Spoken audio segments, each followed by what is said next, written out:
Hello, everyone from Ishmael Interactive. We are here today with Adrianna Burton. This is part of our Community of Practice series where we like to talk to people about what they love about what they do and try to discover that customer experience tie-in because there always seems to be one. Adrianna, could you introduce yourself and tell us why we brought you on? Yeah, definitely. Hi, everyone. I'm Adriana. I use she, her pronouns. I'm a PhD candidate, so a doctoral candidate at the University of California, Irvine. I teach a lot of really cool classes in our game design program. So things like intro to game design, role playing and narrative, or as kind of relevant today, games user research. I also teach a little bit actually in our master's in human computer interaction and design program. And I'm really excited to be here. Excellent. So let's get to the special thing. When it comes to games user research, what is the moment, the thing, the moment, the quality that says this makes me happy? Yeah, I mean, I just love games. I think a lot of people do, but what I love about games user research, so as an as an academic, as a graduate student, there are kind of two career paths you usually take, which is going on to teach, or honestly, just because the games industry is so difficult, getting brought on as a researcher at a company. So I kind of come at this from two different angles, thinking about this academically as a researcher and also as a game designer myself. So I really love like focusing in on what players do with games, how they can turn a game on its head or do exactly what the designers intend, or usually somewhere in between that kind of experience. That's really what's great about games to me. They become so unique to the player's individual experience of it. And so, yeah, I write a lot about that. And I think that's something that's really important in general, just to any kind of user testing. Excellent. So I got to tell you, I looked you up. I always look up my speakers. I see what they've worked on, what they've written, stuff like that. And I know you have experience in the TTRPG space, the tabletop role-playing game space, for those people who might not be familiar with the acronym. And this is interesting because you're doing research in a sphere where people have chosen a role to play. And usually, when you're doing user research, not just for games, but for anything, you're researching the user as much as you are the product. Mhm.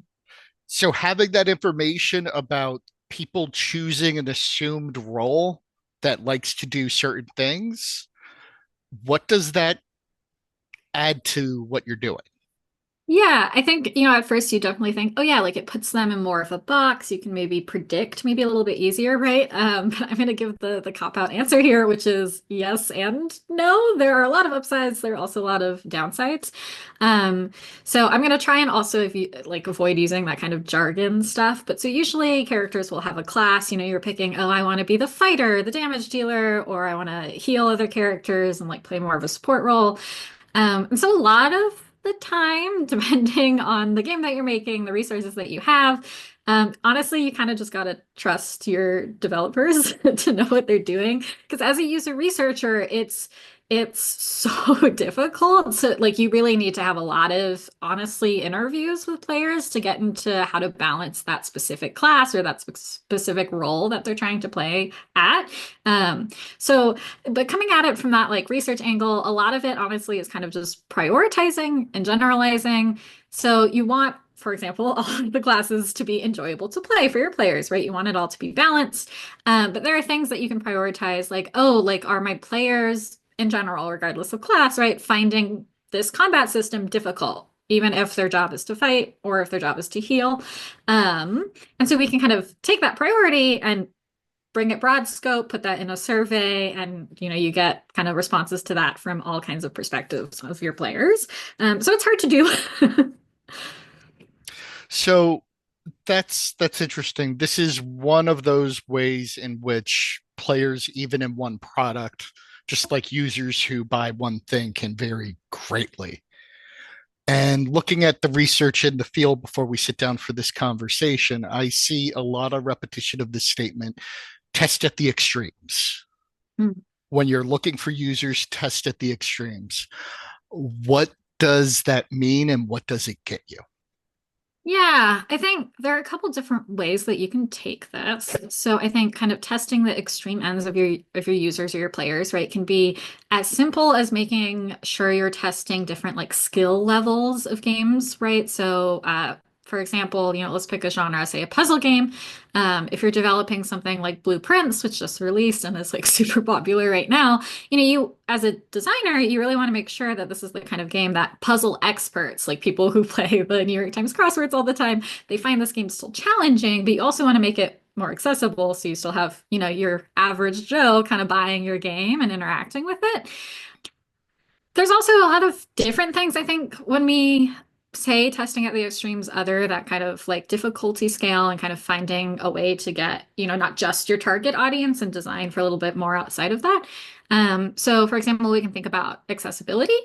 Um, and just like, is the console I'm creating, are the buttons actually in a right space for like the average hand size? There's a lot of academic history about that.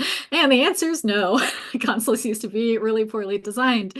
Um, we we could also be talking about like player archetypes. We were getting into that a little bit, I think, talking about class. Like, oh, I tend to prefer to play a healer when I'm playing a shooter. I'll play Mercy if I'm playing Overwatch, right? I think player archetypes or types of players is kind of a buzzword that usually gets taught a lot in game design. I kind of hate it personally, but we'll stick with it for now. Good old Bartle, that taxonomy of players is what we got. So that Right. that can also be your extreme ends of users, making sure you're getting all different kinds of players. Yeah. I was always I believe the name is Symmetra. Yeah, Yeah, yes. I was always a Symmetra player. I like things that Oh. deploy bots because they can do the Mm. aiming for me. Oh no. Yeah, I yeah. was gonna say, oh, you like doing a lot of damage. Nope, it's Nope. the robots. Cool. Yeah, it's the robots. So we're looking at these extremes and how extremes can be many different things in many different dimensions.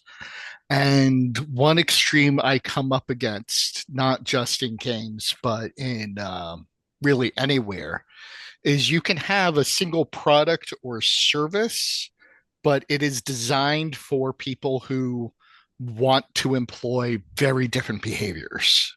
Hmm. So in games, an example of this would be Fortnite, where you think you're going to be shot at any given moment. And another example might be Stardew Valley, where you are pretending to create and grow a farm. And that's why they call it a cozy game. So when it's one product type, but a very different vibe, how does that change your scope and your research? Yeah, I mean, you know what we mean when we say game is very amorphous. There are so many different types of games. And but still in general, right, you can say gamers, and that's still, you think of a stereotype or a couple different stereotypes. And for the most part, that's kind of true, right? Um, So I think thinking about games themselves and different types of games as an extreme or different kinds of extremes is super valid. It can definitely really depend on kind of like the context for your work. I actually think more than necessarily the type of experience you're trying to design. So for example, what games user research looks like at like Electronic Arts versus if I'm at home making my own game and I'm trying to self-publish, that looks insanely different. Um, so big studios tend to have, I mean, like fully fleshed out user research departments. They'll Money. have they have money. Yeah, the short Yeah. way of saying that. I have a couple good friends who work at Blizzard and they do user research. And it's really more catering to what the studio's goal is, kind of those larger scopes outside of the product, actually. So thinking about the bigger context there, not just the kind of game that you're making. Excellent. Thank you so much. So, could you give us an example of a game that you started playing and you just said, wow, this was really well researched? Yeah, I mean, for the most part, you can honestly really tell. And usually right at the beginning of a game. So that's things like, the main menu of a game, whether, you go to the options and you find exactly what you're looking for, or if you're like, oh my God, like where can I find how to invert my controls or whatever. Um, So I have a favorite example that I like to give, especially that I like to give to my students. This comes from a book, which is very aptly titled Games User Research. Big surprise. The book itself is kind of a little pricey, but it's also the kind of book that you can find at a library, right? What I love is that it's an edited collection. So they have stories from game user researchers, from game designers who don't do UX, and also academics who kind of just study HCI in general or work on games research specifically. So there's this chapter on Dragon Age Inquisition, which was they had Great so game. much testing. Yeah, fantastic Yeah. game. And I think, what I really appreciate about Dragon Age Inquisition is that I think, it has a target audience, right? We're thinking people who play The Witcher, people who play Skyrim, but it also casts a wide net for everyone who's just listening and not watching Aaron Waits to Stand, and I Yes. appreciated that. Um, and there are a lot of, we're seeing a lot of popularity in this kind of like open world narrative exploration kind of a game. But so for playtesting for Inquisition, and this was all the way back in 2014, this chapter on it, the person who was speaking here, I think was James Berg, and he was super detailed on the methods that they employed. So very standard user research stuff. We're talking interviews, surveys. What was also really exciting to see, which is a lot more common, a decade later in the games industry, but is eye tracking. And of course, this is a big studio with a lot of resources. We're not going to get that at, Right. smaller dev teams. But with something like eye tracking, there's pictures of this in the book, but I'll do my best to describe it. You can see the like original version of a game menu where you can change out your weapons, right? And they show the visual pattern of where the eyes are going. And a lot of it was kind of clustered in the bottom left, like where the actual, the weapon that you're switching out is. What they found was a lot of players were kind of switching this weapon based on what the weapon looked like and weren't actually paying attention to the damage stats. And this is data that's really actually very hard to get in a playtest, Right. even more so in a survey. So without that kind of like technology, that kind of attention to detail, it's something that you kind of miss, but it really does make a big difference, even when you're on like a character creation screen, like in Baldur's Gate 3 or The Sims. That kind of like, am I paying attention to the important parts is really different. So in that Dragon Age Inquisition example, they increased the font size on the damage. They changed the color from like this grayish to like a Right. bright orange, things that we might think are intuitive as a designer, but in like practice often gets kind of overlooked. Yeah, no, I appreciate that, and I appreciate the eye tracking example, only because I've read studies that happened sometime after that where eye tracking became popular in supermarket user research to see Yeah. where to put what on the shelf.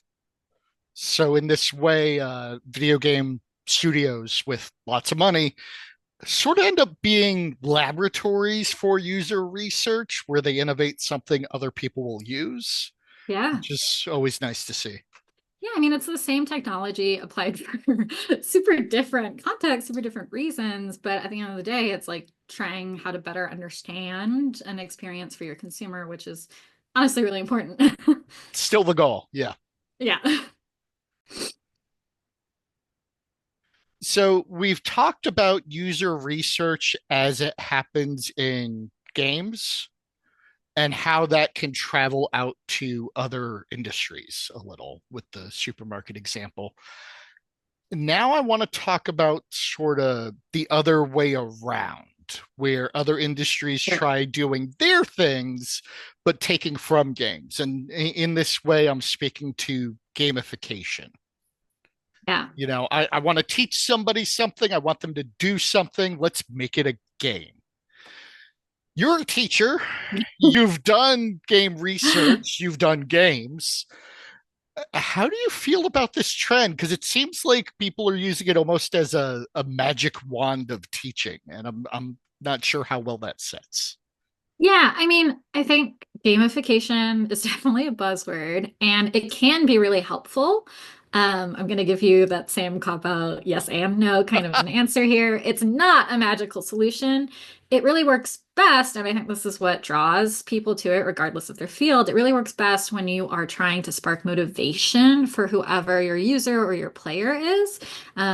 because it's a game. I want to win, whether that's like the competitive edge, or maybe you're more back to the player types example. Maybe you're more of an explorer, right? You're a Right. completionist in a game. You want to get all of the achievements. Whatever that is for you, bringing that gamification angle can absolutely like really help with motivation, regardless of what your product is. And we'll see this a lot, like phone apps, even if it's not a game, they'll often be kind of gamified in that way, like a task organizer, for example, super Right. gamified a lot of the time. But in my experience, it you really need to be able to do it right. It's often really helpful to make sure you're very familiar with games and kind of that approach of it. Because otherwise you're kind of saying gamification and you might that's not really what you're doing, right? So yes and no. Yeah, I think the best slash worst example of this I've seen is I just downloaded a fitness app, Yeah. and it's got this like Tamagotchi creature that you feed by exercising. Yeah. So if I don't exercise, I just killed my pet. Yeah, I mean, so it's maybe useful. It maybe works for some people. And also, I think honestly, that's probably not the most effective way to kind of make your fitness app popular and engageable. It is effective, but I use it, but I hate using it. But guilt's a strong motivator. Guilt is a strong motivator. Did you know actually that Duolingo, if you don't log into the app That god often dang enough, penguin. Yes. Yeah. yeah, the app symbol on it, like just on your screen, will start decaying depending on how long you haven't opened it. Yeah. And y'all, it gets sad. So that's a Full good example. skeleton. Full skeleton. Yeah. Also, I still My. haven't opened the app in a year, so is it really working? Some people, I'm sure. You're right. Okay, cool. The robot talked to me. So I'd like to go back to that Fortnite Animal Crossing comparison that we had a little bit ago. Yeah. And very different games, very different feelings when you're in the game. And when I'm doing research on game user research, I come to the Nielsen Norman Group, who's supposed to be the accrediting body of UX research at large. And Sure. they have this article on game user research. And in the article, they say, you're trying to go after fun. Fun is the point of game. Fun's not very scientific. It's a simple Sure. word. Yeah, It's yeah. hard to get to. So how do you add nuance to this to make it something you can actually target? Yeah, I think there's a lot there. I mean, as a re user researcher, right, you want to be specific, you want to be scientific. We love the scientific method. And it also helps, like, you want to know what your goal is. You want to have a specific research question. Fun means a lot of things to a lot of different people. A lot of academics actually have conversations on this, kind of in that like bigger, like, what is fun? Why do we want fun? What is even play? We don't need to get into all of that, but even developers too talk about the role of fun. There's also a lot of like stealth academics in game design, especially in user research. You got a lot of sneaky PhDs in there. But so like if you're interested in those kinds of conversations that I won't get into detail because I think it's a little pretentious sometimes. But if you're interested in that, there's a lot of recorded talks on like from the Game Developers Conference, GDC, that I really recommend. If we're talking about games user research, I really recommend Nathan Blau's 2019 talk on data-informed decisions, talking about characters like champions in League of Legends. But to kind of back up to the question about fun, there's so many games that are more frustrating than fun. And these are games that are still Yeah. super successful. So at the end of the day, like, let's not think about games. Let's think about user research. The goal of user research is to understand your user's experience and to improve it, right? And so maybe the user, your player, your play tester, isn't in it for fun. Maybe they want something else. So we really have to understand so many different ways of playing in order to be able to improve that, in order to help them have fun. Um, and it's also, when you are at that like big level, when you're working on Fortnite, you really have to narrow thousands and thousands of individuals into kind of generalizable trends. So something that's fun, sure, you can ask that on a survey question, but you're probably going to get 10 out of 10 every single time. These are people who play your game really regularly. Right. It's not giving you useful data. Um, but some things, need more nuance and fine tuning, like character creation, or, what hero do you want to see next in your game, or what abilities are broken, that kind of thing. So you really need to get more specific than fun, and also maybe decenter the importance of fun. Uh, People have a lot of different motivations. What I find fun, someone else might not. Yeah, in fact, isn't frustration an entire genre of game? I know some people who play different games. I think there's one that where you're trying to work with somebody to defuse a bomb, but you each control Yeah. different hands. They play until they throw their controller, then they take a 20-minute break, pick up their controller, and play again.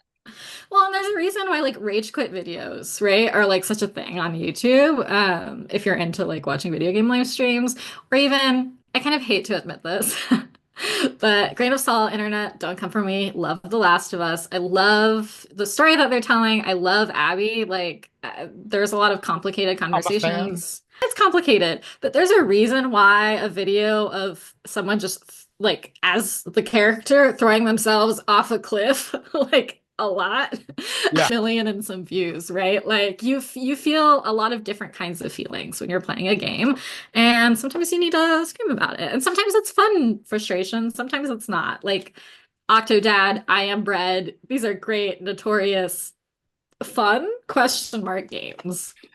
So, as far as I could tell, there's three big hurdles. There's setting up stuff for them to do. Let's create the buttons. There's making sure the stuff to do can actually be done.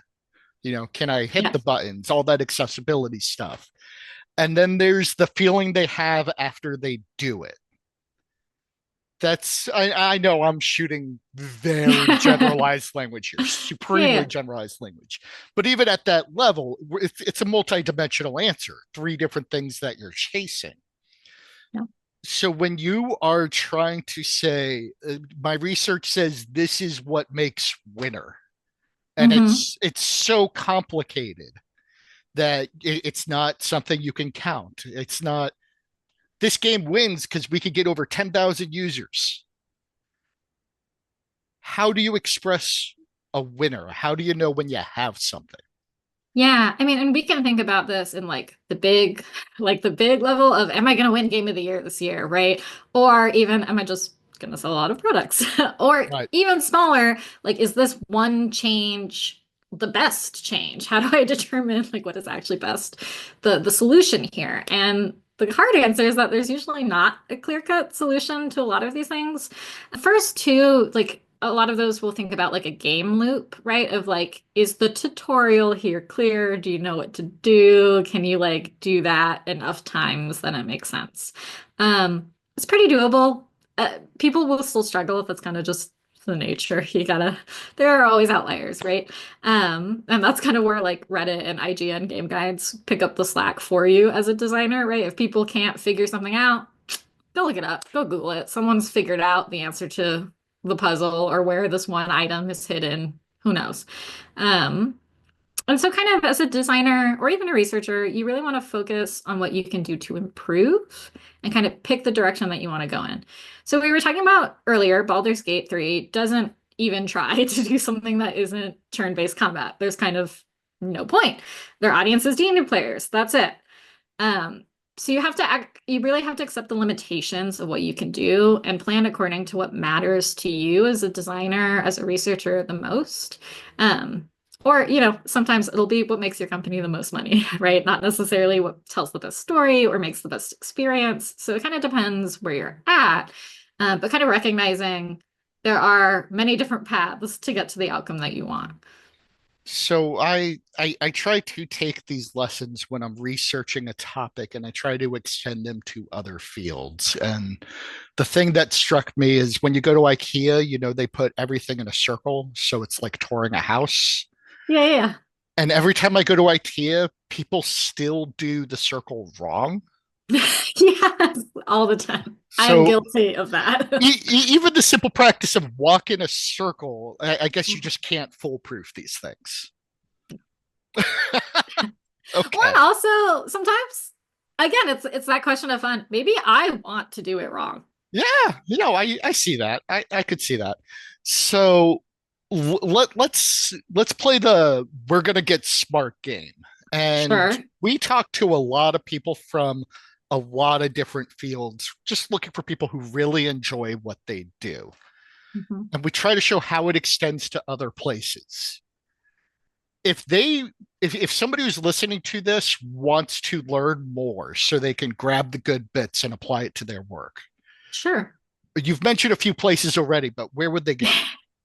Yeah, well, okay, this is where I'm going to be just a total freaking nerd. This is what I tell my comp sci kids when, oh my God, I'm a programmer. Why are you asking me to write an essay? And so I tell them, well, the best way to become a better writer is to be a really good reader. So if you want to get better at something, do it. Get practice, right? If you want to learn a little bit more about game design, play a game. If you want to learn how to conduct user tests, sign up for some as a tester, right? Like, I mean, Okay. honestly, it's kind of really nice. Companies will often offer like a gift certificate or just straight up cash for your time. And you get to like watch the work you want to do happen like in real time and kind of like experience that from a different perspective. So I think regardless of what the field is, what it is you're curious about or you want to get better at, go do not like the opposite of the thing, but like take Put it easy stakes and put yeah, yourself out there, right? Like, just put yourself in the thing. yeah, Yeah, that makes sense. That makes a lot of sense. Sometimes you just have to do it. yeah. I mean, N- doing things is hard. yeah, nah, nah, true.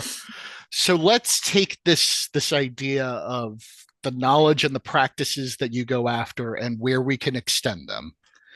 And earlier I asked you, what's a well-tested video game? Sure. Based upon the research you've done, the teaching you've done, what's a well tested product or service that is not a video game, but what you've learned has made you appreciate what you see? There are so many things. This is the problem with being a researcher, right? You kind of can't turn it off. What I really love about games user research is that it's really grounded in kind of this broader human-centered design approach. Game user researchers, grr, it's a thing, are just really user researchers who are super familiar with games, right? Like we know the intricacies of game design and kind of what's up with that.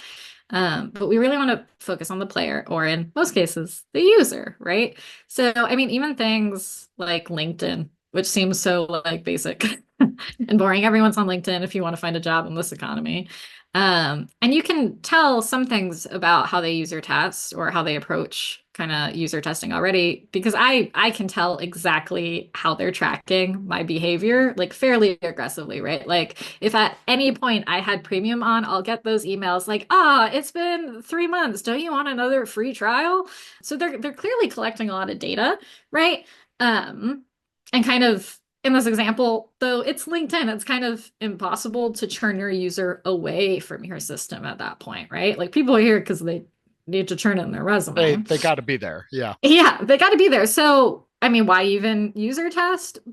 Well, and this is where it gets interesting, is LinkedIn over time is really starting to mimic a lot of like social media behaviors in general. It's not just about career and work. There are people who are really into LinkedIn. They use it like a blog or a platform, right? So clearly, LinkedIn has learned things about the user experience from other platforms that aren't work related, right? So you can think about Facebook. There are things that are ubiquitous to design that kind of these companies have figured out for us. So on Facebook, right, you've got your friends. On Instagram, you've got your followers. On Steam, you also have friends. So we're talking about games, right? On LinkedIn, you have a network.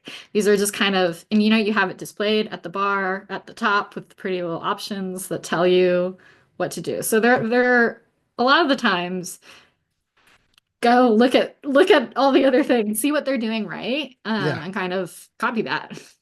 Yeah. And I do like your point about, well, they people who are on LinkedIn need LinkedIn, but you still got to Mhm. do it. Just because I come from government, as you know, and even the IRS has UX professionals. Nobody's going to do their taxes for funsies, so it sort of just shows you need it either way. Right. And also, like, in that point, you're really not making money, right? Like, maybe you don't need to have those researchers, but like, it makes everyone's life easier, right? If you have people who are filing their taxes more correctly, more often, that's less work for everyone else in the long Right, run. right. So now let's talk a little bit about actually let's finish this up and just push a little more of the boundaries of how what other people can take from this. Sure. There are a lot of people who are going to listen to this and they need user testing for other things, Totally. applications, websites, what have you. Finish this sentence for me. If nothing else, when you user test, Listen. Listen, no, but honestly, like you want to observe, take it in, listen. Once you've done, or once you're a practiced listener, you can start to ask smart questions, but that has to be based on what you're hearing, what you're trying to understand from your user, and trying to get more information out of them so that you can listen to even more stuff. You want excellent, to get that data. excellent, excellent. Thank you. Well, thank you so much for your time from us here at Ishmael Interactive. We like to end every conversation with what we call one for fun. Okay. And the one for fun, goofy question that we ask, because I find that when you end the conversation on something fun, people remember the whole conversation. They Sure. think, you know, oh, you mean that discussion where they brought up peanut butter and jelly sandwiches, and this might be on data visualization. They remember it Sure. because how many conversations do you talk about how much you love a PB&J? Yeah. So we talked about games. Let's talk about the competitive nature of games. If Oh boy. if you were going to take something that is not ordinarily seen as competitive and make a mass competition out of it. A real life example that I enjoy is every year I try to tune into the World Excel spreadsheet competition. Real thing, amazing to watch. I kid you not. That sounds insane. I mean, in a It good way, is. I love organization, but also why? Yeah, it's they're passionate. If you could take Well, anything that is not a competition and say, I want to watch people compete in this, what would it be? it's really hard, Aaron. I'm so competitive, and I think a lot of gamers generally are. Even if you're a cozy gamer, I'm a cozy gamer, but if you were into Animal Crossing during the pandemic, you know that stock market got real intense. We were all waiting in those queues, trying to get in Yeah, first, right? It matters. I think I'll go for anyone who's maybe watching this instead of listening. I'm wearing a hot girl summer shirt of Carlac from Baldur's Gate 3. So I'm gonna go with t-shirt making. I think I t-shirts like should it. be weirder and fun. I wear a lot of graphic tees. I think a lot of people do, right? Yeah, Uh, and yeah, let's push each other to make better t-shirts. awesome. I love it. And for the record, Stardew Valley does have an international competition that they run. It is crazy to watch. I don't think I knew that. I know a lot about like speed running or challenge running, but I didn't know there was something, yeah, an Yeah, international thing about that. Wow. it's make the most money in a game year. Makes sense. Yeah, Yeah. yeah. Thank you. This was a lot of fun. Thank you for your time. From us here at Ishmael Interact, the posts have changed, but the mission remains.